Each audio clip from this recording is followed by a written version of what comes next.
வணங்காத போய் சொன்ன உடனே ராஜாவுக்கு பயங்கரமான கோபம் வந்துருச்சு.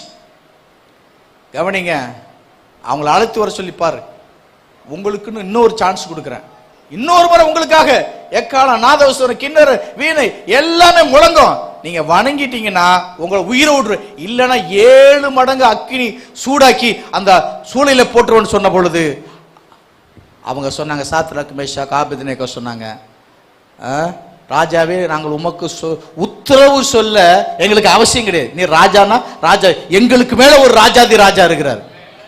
ஆமென்.